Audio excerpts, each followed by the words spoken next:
Hey, movie buffs! Welcome back to Yusof Reacts, the ultimate destination for film fanatics. Today, we're diving into one of the most iconic superhero films of all time, Christopher Nolan's The Dark Knight. Released in 2008, this movie redefined the genre and gave us one of the most memorable villains ever. So, buckle up, because it's going to be a thrilling ride. First off, let's talk about the plot. The Dark Knight picks up where Batman Begins left off. Gotham City is under the vigilant watch of Batman, played by Christian Bale, and his ally, Lieutenant James Gordon, portrayed by Gary Oldman. Together, they aim to dismantle organized crime in the city. But their efforts are disrupted by a new menace, Joker. The Joker, brought to life by Heath Ledger, is not just a criminal mastermind. He's an agent of chaos, challenging Batman's moral code and plunging Gotham into anarchy. Ledger's performance is nothing short of legendary, earning him a posthumous Academy Award for Best Supporting Actor. Now, let's delve into the themes. The Dark Knight isn't just a superhero movie. It's a complex narrative exploring chaos, order, and the fine line between heroism and vigilantism. Nolan masterfully blends action with philosophical questions that leave the audience pondering long after the credits roll. This interrogation scene is a prime example. It's intense, raw, and showcases the philosophical battle between Batman and the Joker. The cinematography by Wally Pfister, combined with Hans Zimmer's haunting score, elevates these moments to cinematic brilliance. The characters in The Dark Knight are richly developed. Christian Bale's Batman is more than just a masked crusader. He's a symbol of hope and fear. Michael Caine as Alfred and Morgan Freeman as Lucius Fox provide depth and warmth, balancing Batman's darkness with wisdom and support. But it's Aaron Eckhart's portrayal of Harvey Dent that adds a tragic layer to the story. Dent's transformation from Gotham's White Knight to the disfigured and vengeful Two-Face is both heartbreaking and compelling. The impact of The Dark Knight on cinema is undeniable.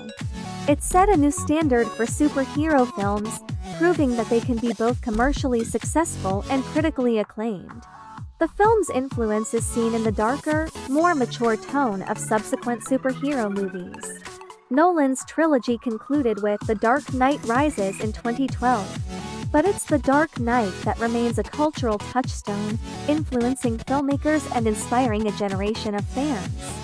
When the menace known as the Joker wreaks havoc and chaos on the people of Gotham, Batman must accept one of the greatest psychological and physical tests of his ability to fight injustice. Set within a year after the events of Batman Begins 2005, Batman, Lieutenant James Gordon, and new District Attorney Harvey Dent successfully begin to round up the criminals that plague Gotham City, until a mysterious and sadistic criminal mastermind known only as the Joker appears in Gotham, creating a new wave of chaos.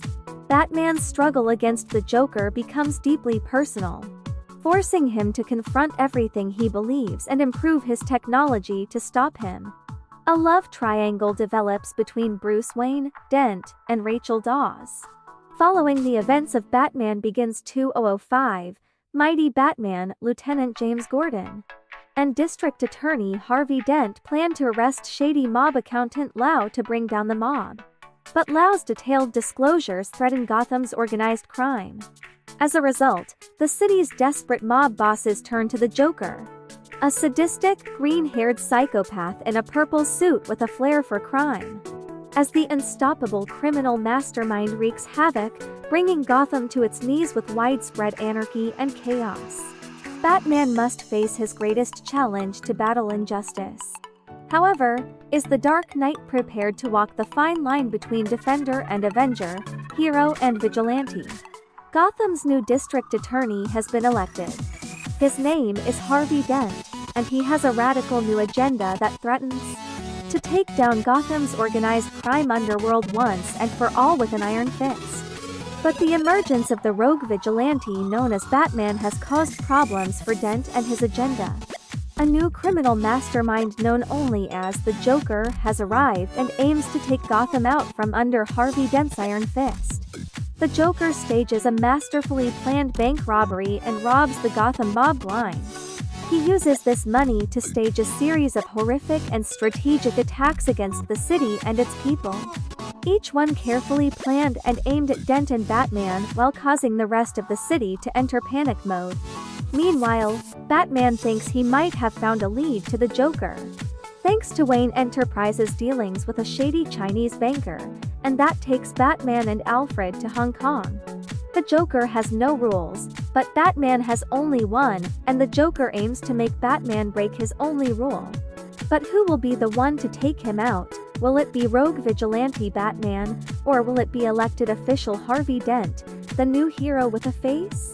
The movie begins with a gang of men with clown masks breaking into the bank where the mob has a large portion of their money stashed. It begins with 5 clowns, each getting a cut of the spoils.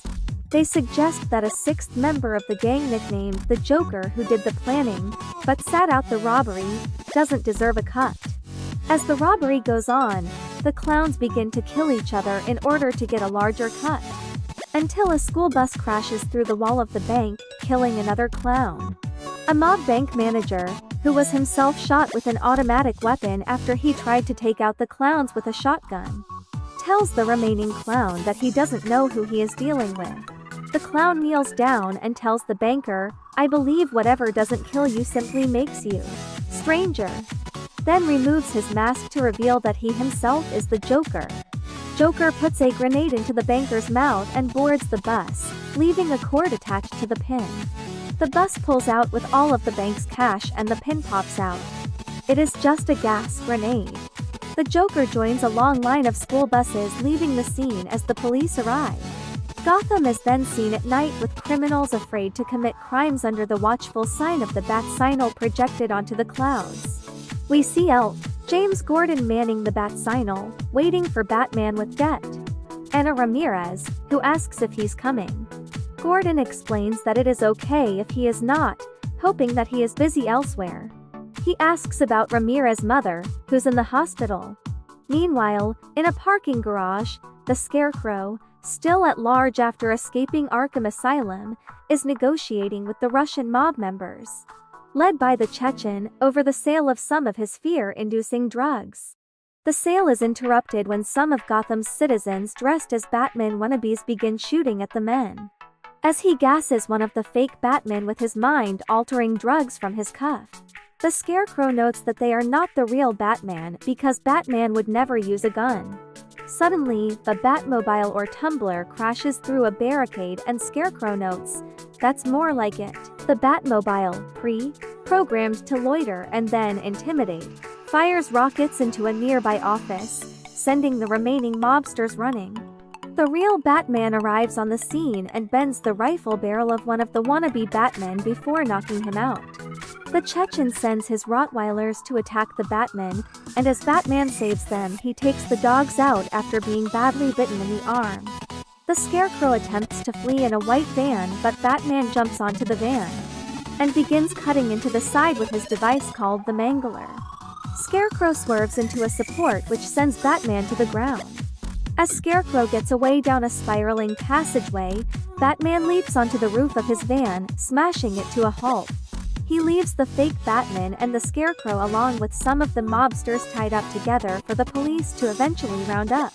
When one of the imposters says he's trying to help, Batman harshly tells him he doesn't need any help.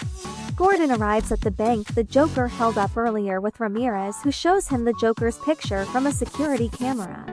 Batman arrives to inspect the scene, noting that they have irradiated the drug money to make it easier to trace. When Gordon asks him if the Joker is a threat, Batman informs him that he cannot worry about one man when there is an entire mob to bring down. The next day, as Bruce Wayne stitches himself up from the dog bite, Alfred offers his concerns, warning Bruce to know his limits.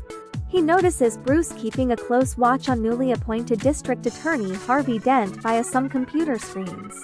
As Bruce is trying to decide whether or not Dent can be trusted, Alfred wonders if he is really spying on the relationship that Rachel Dawes has developed with Harvey Dent. Harvey Dent arrives in court to join Rachel Dawes in prosecuting Mobster. Salvatore Maroni, the alleged new leader of the Falcone crime family. One of Maroni's men takes the fall in court and attempts to shoot Dent from the witness stand. The gun doesn't go off and Dent punches the man before he is hauled off to jail. Maroni is eventually set free, to the dismay of Dent. Dent meets Elt, Gordon, and after a short exchange of words, they both express their distrust for those that are working in each other's offices. Harvey interrogates Gordon over his involvement with the Batman and Harvey tells him he wants to meet him. Gordon requests search warrants for 5 banks that are believed to be holding the remainder of the mob's money. Dent agrees to back Gordon's search warrants, forming a tenuous trust with the honest Gordon, who in turn hails Dent as Gotham's White Knight while Dent questions Gordon about another nickname they had for him when he was at I-8, a nickname Gordon claims to have no knowledge of. Lucius Fox holds a board meeting at Wayne Enterprises, negotiating a joint venture with Lau, the head of Lau Security Investments, based in Hong Kong. After the meeting with Lau, Wayne expresses his reservations with Lucius Fox about Lau's business operation, apparently illegal based on their profits. After agreeing to cancel the deal, Wayne asks Fox for a new suit. He explains that he needs to be lighter and faster in case he runs into any more guard dogs and that he wants to be able to turn his head. That night, Harvey dines out with Rachel. Harvey tells Rachel he had to make a reservation weeks earlier, and even then needed to exercise his influence to get a table at the very fashionable restaurant. Bruce and his date, the prima ballerina for the Russian ballet, encounter Rachel and Harvey. Bruce has them pull a table together so they can dine together, informing Harvey that he owns the restaurant. At first, Bruce seems jealous and threatened by Harvey, based on the fact that he is dating his own love interest. But Harvey explains how he supports the work of Batman and appreciates his help. Bruce changes his tune and informs Harvey that he intends to throw a massive fundraiser for him. Meanwhile, all of the top mob members are having a private meeting in a restaurant kitchen. Because of their inside sources in the police, they were aware that the banks that their money was stashed in were going to be searched. Lau appears to them on a television monitor from his plane on his way back to Hong Kong. He informs the mob that all of their money has already been moved to a single secure location, just as Elt, Gordon and company are searching the banks, finding nothing but the irradiated trace money. When the Chechen expresses concern over the man with the clown makeup stealing $68 million from one of their banks, Maroni dismisses him as nothing but a nobody. The Joker suddenly enters in the room, and after killing a hostile mob member's crony by way of a magic trick, sits down and talks with the mob about how pathetic they've become since Batman came around. He tells them their one solution is to kill the Batman, and offers to do so for half the mob's money. He warns them about Lau, saying he knows a squealer when he sees one, prompting Lau to turn off his monitor. The mob laughs, and as one of the mobsters, Gamble, rises from his seat and threatens the Joker opens his coat, exposing grenades. Gamble tells the Joker that he's putting a price out on his head. The Joker tells the mob that when they plan to take things a little more seriously, give him a call, and presents them with his card, a Joker playing card. And with that, he exits, but not before warning that Batman will come for Lau. Harvey Dent, with Gordon, lights the bat signal to meet with Batman, who appears. As Dent and Gordon blame one another for the money's disappearance due to leaks from corrupt officers in the other's departments, they explain to Batman that they need Lau back, realizing that Batman is under no one's jurisdiction. They want to make him talk, and give up all the mob members' names. Batman agrees and disappears. Fox shows Wayne his new suit, and Wayne begins planning an impromptu trip to Hong Kong. Fox will accompany him, making it look like the only reason for his visit was to cancel the negotiations with Lau's company. Gamble is playing pool with some of his associates until one of them informs him that a group of hoodlums have killed the Joker and has the body. The body is brought in covered in a bag, and as Gamble is about to pay, the Joker rises up and holds a knife to his face while his men hold guns to his associates' heads. The Joker tells a story about how he got his scars from his father, and then kills Gamble. He offers the 3 surviving associates an opportunity to join his team, but he has only one opening. He leaves the 3 with the halves of a broken, sharp pool stick and no choice but to fight each other for their lives. Meanwhile, Fox arrives in Hong Kong to meet with Lau. He checks in his mobile phone at the front desk at Lau's building, as there are no cell phones allowed on the premises. Fox meets with Lau and informs him of Wayne Enterprises' plans to cancel negotiations with his company. However, he secretly keeps one cell phone in his pocket, which has been adapted to produce a sonar map of the surrounding area. Upon leaving the building, he does not pick up the phone he dropped off, and he produces the map of the building to Bruce Wayne. That night, the phone that Fox left at the front desk emits a high frequency that shuts down all power in the building. Batman crashes in through a window in Lau's office, and after a vicious fight with some of his guards, grabs Lau and escapes by sending a balloon attached to a cable to a plane he has chartered flying over Lau's building. Back in Gotham, Lau is interrogated by Rachel with Dent and Gordon looking on. Rachel presses him to give them the money Lau has taken, but Lau will not give in. After she threatens to have him moved to the county lockup, Lau tells her that he can give them the names of the mobsters and their pooled investments. Dent then realizes that they will have the leverage they need in a RICO case of conspiracy to link all of the mob members together. Gordon decides to keep Lau in his holding cell at the major case unit building, and Lau agrees to cooperate with the police and give the names of the mob members. Gordon appears at Maroni's restaurant as the police rush in to arrest all of the mob members in attendance. As all of the mob members that Lau informed the police are rounded up for arraignment, Judge Janet Cirillo finds a Joker card in the middle of the stack of conviction papers. Dent gives a televised impromptu interview denying Batman's involvement, while expressing gratitude for the police work in bringing the mob members to justice. Dent, Gordon, and Commissioner Loeb meet with the mayor to tell him that Dent's rash indictment of the mob members will give the mayor clean streets for 18 months. The mayor informs Dent that his brash actions will bring down the full might of Gotham's underworld and corrupt citizens solely upon him. When the mayor asks if Dent is ready to be the city's target, the dead body of a Batman wanna be hanging by a noose slams against the mayor's window dressed up in a Batman suit, with makeup on his face like the Joker's, complete with the sides of the mouth sliced into a grin, and with a Joker card pinned to him reading, "Will the real Batman please stand up?" Bruce and Alfred watch on as a videotape is played on the news of the Joker tormenting the wannabe before killing him. He then promises that until Batman takes off his mask and shows everyone who he really is, people will die every day. As Harvey Dent's fundraiser at Wayne's penthouse gets underway, Rachel and a nervous Dent arrive and mingle. Wayne arrives with 3 models via helicopter and seeks out Harvey, whom he applauds and throws his full support behind, claiming, "I believe in Harvey Dent." Minutes later, Rachel meets with Bruce on the balcony, upset that Bruce is making fun at Dent, but Bruce tells her that he truly believes in Harvey and that he could be the White Knight that will allow him to hang up his mantle as Batman so they can be together. Dent joins them to thank Bruce and retrieve Rachel. Meanwhile, Gordon discovers that there are 3 traces of DNA on the Joker card, from Commissioner Loeb, Harvey Dent, and Judge Cirillo, the judge that is trying all of the mob members, and found the card among the paperwork. Gordon takes this as a threat on their lives, and begins preparations to protect them. In the case of the judge and Commissioner Loeb, however, this fails. The judge's car blows up when the police arrive to take her into protective custody, and Commissioner Loeb dies of severe poisoning from his liquor bottle before Gordon can stop him from drinking. Dent takes Rachel aside to ask her to marry him, but she is torn and cannot give him an answer.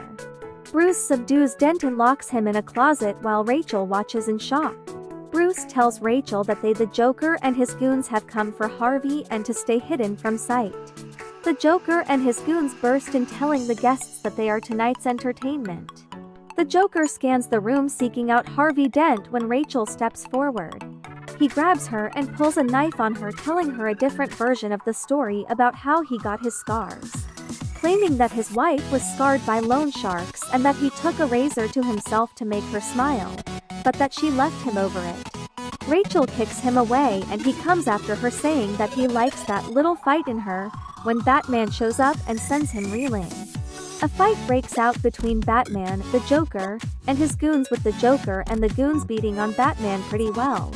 When Batman gains the upper hand, he sees the Joker holding a gun at Rachel's head as he dangles her out of a shot-out window. Batman demands he let her go, to which the Joker replies very poor choice of words and lets her fall. Batman dives out the window and saves her using his cape to slow their fall as they crash into the roof of a car on the street.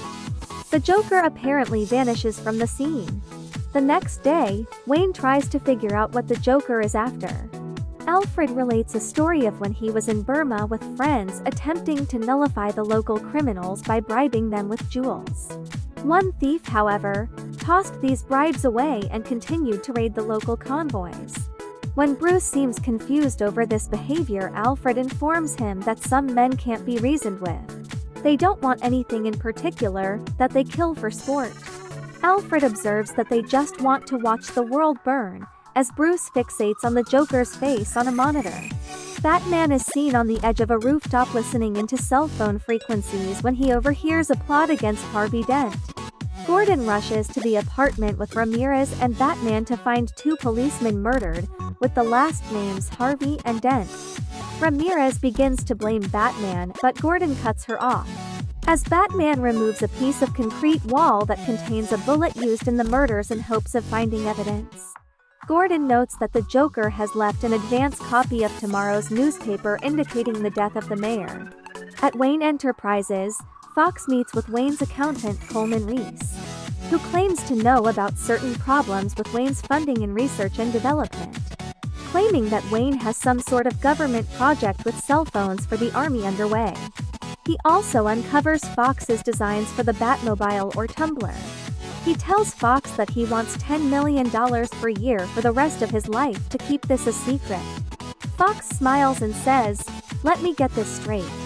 You think that your client, one of the wealthiest and most powerful men in the world, is secretly a vigilante who spends his nights beating criminals to a pulp with his bare hands, and your plan is to blackmail this person? Good luck." Fox helps Wayne reconstruct the bullet taken from the murder scene and produces a fingerprint. Fox asks him if he has reassigned the R&D department. Bruce acknowledges that he has, claiming he is playing this one close to the chest. Wayne traces the bullet fingerprints owner to an apartment overlooking the funeral speeches for Commissioner Loeb and takes off on motorcycle. As the ceremony continues on the street below, Wayne inspects a room where he believes the Joker might be, and he finds several men tied up. They tell Wayne that their guns and uniforms were stolen. Wayne inspects binoculars pointed out of a blinded window. The window blind is connected to a timer. As the timer reaches 0, the blinds quickly raise, and the police snipers positioned around the area all shoot in that direction. At the same time, the Joker, who had removed his makeup and played himself off as a member of the honor guard for the ceremony, turns and takes a shot at the mayor, but Gordon dives in the way, getting shot in the back and falling. Everyone panics and runs, but the police shoot one member of the honor guard in the leg and haul him into a truck. Dent himself climbs in the truck, and upon inspecting the criminal, sees that the name tag on his uniform reads Officer Rachel Dawes. He calls Rachel and informs her that she's been targeted, and to get to the safest place she can, which in her case is Bruce's penthouse. He tells her he loves her, but there is no answer from Rachel. Gordon's family is visited at home, to inform them of the death of Gordon at the funeral ceremony. Gordon's wife, Barbara, shouts out at the empty sky to Batman that he has brought this craziness upon Gotham. Gordon's young son catches a brief glimpse of Batman mournfully watching the scene. Meanwhile, Batman enters a club and grabs Maroni after beating on his men. He interrogates Maroni on the Joker's whereabouts, who claims that he should have held him from a higher location. Batman drops him off the ledge, injuring his legs, and learns that Maroni has no idea where the Joker is. Maroni explains that the Joker has no friends and no one will give him up, because unlike Batman, he plays by no rules. as Dent is interrogating the captured so-called honor guard member about what he knows about the Joker. He is enraged and holds a gun to his head. He flips his father's lucky silver dollar for his life, coming up on heads. As he flips the coin again, Batman shows up and snatches the coin in midair, asking if Dent would really leave a thug's life up to chance, to which Dent answers, "Not exactly." He informs Harvey that this criminal Thomas Schiff is a paranoid schizophrenic patient from Arkham Asylum and that he won't learn anything from him. He also tells Harvey that if anyone saw this unjust way of interrogating someone, all that good work that Dent's done for Gotham would be lost. He tells Harvey to hold a press conference the following day, because he wants to use that opportunity to turn himself in. As Batman leaves, Harvey yells at him that he can't give in. Bruce arrives back in his penthouse to find Rachel waiting. She tells him that turning himself in will not stop the Joker's murderous rampage, but Bruce says he has enough blood on his hands already. He reminds her that she promised him that they would be together if and when he hung up the mantle of Batman. She tells Bruce not to make her his only hope for a normal life, and they share a kiss. She tells Bruce that if he turns himself in as Batman, that the city will never let them be together. Back at Wayne's secret base of operations for Batman, he and Alfred begin destroying everything that might tie Lucius Fox or Rachel to Batman. Alfred tries to talk Bruce out of it, asking him to endure these trying times and allow Batman to make the right choice that nobody else can for the good of the city. Bruce explains that Batman cannot endure the responsibility for innocents dying, especially where Rachel is concerned. At the press conference, Harvey attempts to reason with the assembled press and police to not give in to the fear that the Joker has unleashed upon the city.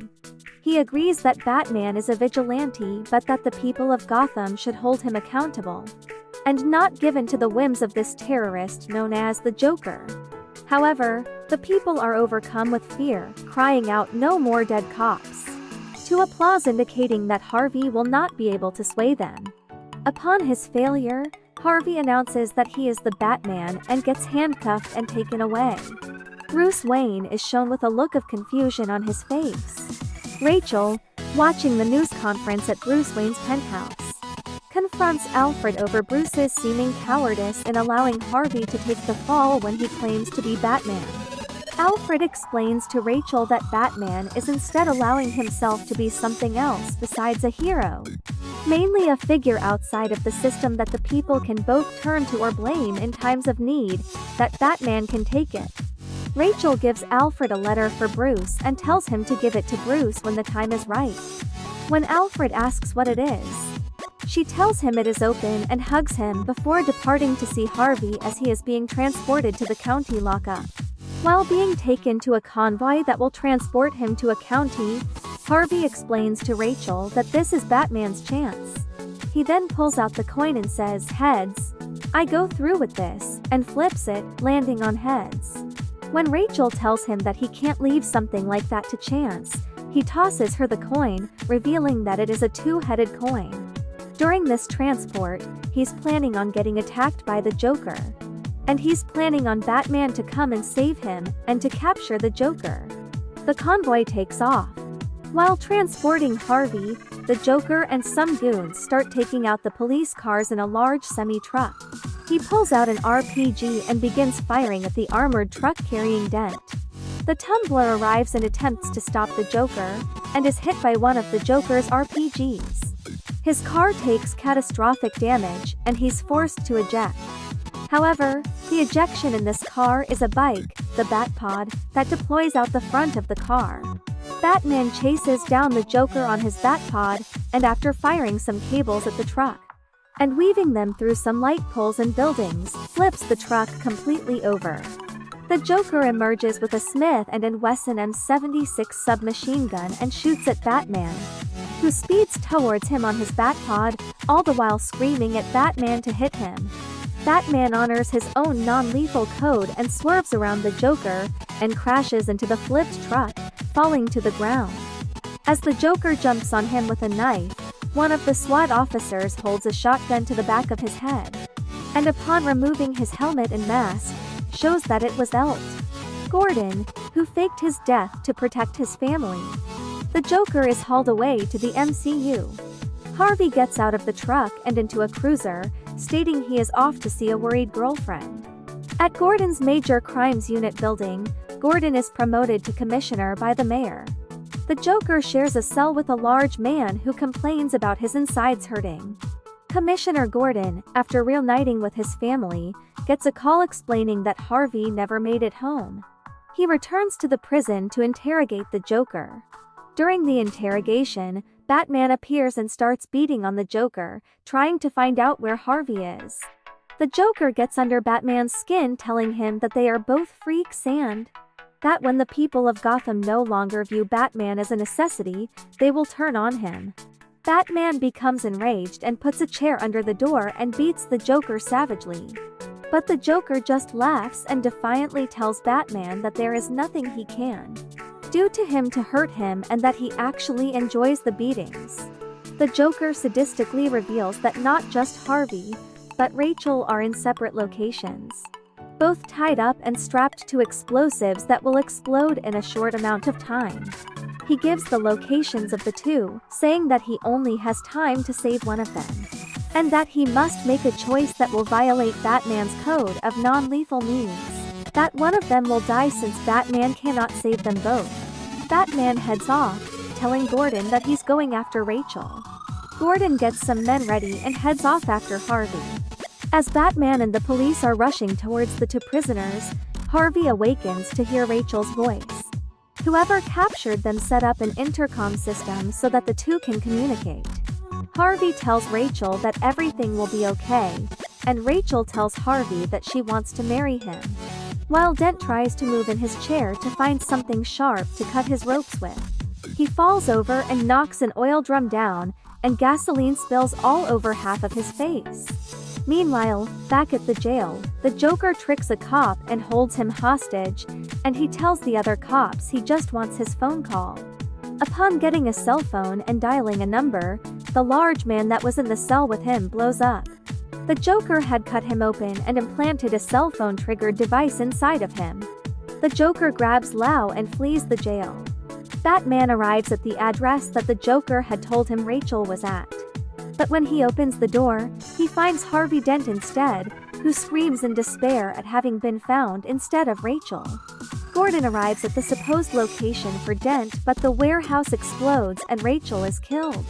As Batman saves Dent by carrying him out of the warehouse, the explosion ignites the gas that saturated Dent's face, horribly burning it.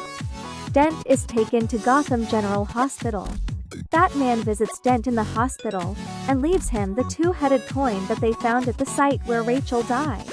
One side of the coin is still shiny, while the other side is scraped and burnt. Alfred reads Rachel's letter. She explains that she is going to marry Harvey Dent and that when she told him that she would be with him when he no longer need to be Batman, that she meant it. However, she realizes that he will always be Batman, so she will always be there as his friend. Bruce expresses to Alfred his devastation behind losing Rachel and that he feels responsible for inspiring madness and death. He tells Alfred that she was going to wait for him.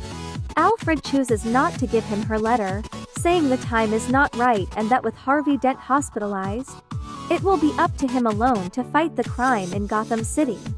Meanwhile, Harvey wakes up in the hospital with a large bandage over half of his face, finds his now scarred two-headed coin, and screams out in anguish over losing the one person he loved. Commissioner Gordon visits Dent and tries to tell him how sorry he is for what has transpired, questioning why Dent refused skin grafts and painkillers and how he can stand to be in unrelenting agony over his disfigurement. Harvey is filled with rage for Gordon not listening to him when he warned Gordon not to trust the corrupt officers that Dent investigated during his time in internal affairs, which has resulted in Dent's disfigurement and ultimately Rachel's death. Dent demands Gordon tell him the nickname they had for him when he was an IA, which Gordon ashamedly replies Harvey to face, while being forced to stare at the extensive burns and scarred tissue that cover half of Harvey's face. As Gordon leaves an emotionally devastated Harvey, he runs into Maroni in the hallway, who tells him that the Joker has gone too far, and that if Gordon wants the clown, he knows where he will be. Wayne's accountant Reese appears on a news show claiming to be able to tell the world who Batman is. He tells Gotham that he is going to reveal Batman's identity. But before he can, the Joker calls into the show saying that he doesn't want this lawyer to ruin his fun. He says that if the lawyer is not killed within 60 minutes, he is going to blow up a hospital. This triggers the police to rush in and protect the lawyer and try to carry him to safety. At the same time, other police are evacuating all of the hospitals in Gotham City. When they get to Gotham General, a police officer attempts to evacuate a nurse in Harvey Dent's room, which then turns out to be the Joker, and he kills the cop. He then explains to Two-Face how he needs to introduce a little anarchy and chaos. How easy it is to bring down all the good people in the world and how it's all fair. Joker unties Two-Face and hands him a pistol. Two-Face, bent on revenge and now believing everything in the world should be decided by chance, flips the double-headed coin to decide whether or not to shoot Joker, which Joker agrees is only fair.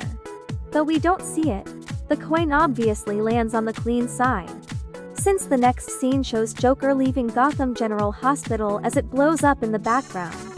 Afterwards, the Joker appears on TV again, forcing kidnapped GCN reporter Mike Engel to read out his plans. He reads that Gotham City now belongs to the Joker, starting that very evening. Anyone that doesn't want to be a part of his game should leave now.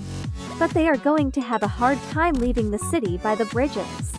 He alludes to the fact that something big was going to happen that very night, during which, Two-Face enters a local bar where Detective Warts, the dirty cop that had picked him up after the Joker was captured, hangs out. After questioning him, he flips the coin, which lands on the dirty side, and he kills Warts. At the same time, Batman uses Fox's cell phone sonar technology to turn every single cell phone in Gotham into a sonar device, giving him the opportunity to spy on everyone in Gotham.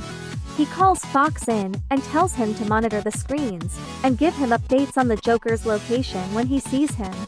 Fox is appalled that Batman would use his technology to spy on the citizens of Gotham and reluctantly agrees to help, stating that the machine must be destroyed after the Joker is captured or he will have to retire.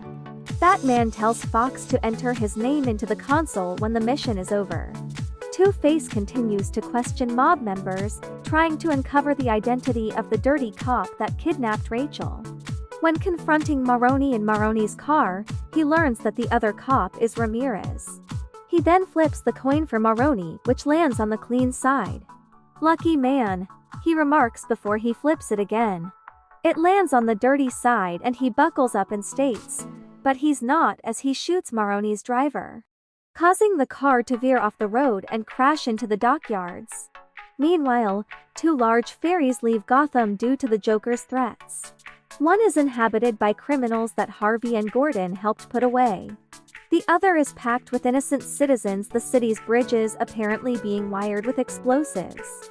While sailing off, the two boats completely lose all power and their engines die. Both ships eventually realize that there are explosives strewn all about the boat, and they both find detonators. It is at this time that the Joker's voice is heard over the loudspeaker of both ferries, and he informs them that they are part of a social experiment. The detonator on each boat is for the other boat. One ferry must press the button and destroy the other boat by midnight, or else the Joker will destroy both boats. This brings about much chaos in both boats, and a lot of soul searching about morality and about if anyone could actually do such a thing. Fox finds the Joker, who is holed up in a building still being constructed with many clown guards. Batman notifies Gordon of the location and speeds off towards the building. Meanwhile, Two-Face forces a frightened Ramirez to call Gordon's family and tell his wife and children to meet her at the exact spot where Rachel was killed. They believe her because they trust her. Afterwards, Two-Face, angered with Ramirez's pleas to spare her life for the sake of her sick mother, flips for Ramirez's life. The coin lands on heads, so he just knocks her out, telling her that she lives to fight another day. As Gordon arrives at the building where the Joker is, he gets a call from his family telling him they are being held captive by Two-Face in the place where Rachel was killed. Gordon rushes off to save his family as Batman breaks into the building. After realizing that the clown guards are the actual hostages and the doctors or hostages are the Joker's goons, he beats down some SWAT members in order to prevent them from killing the clown guards.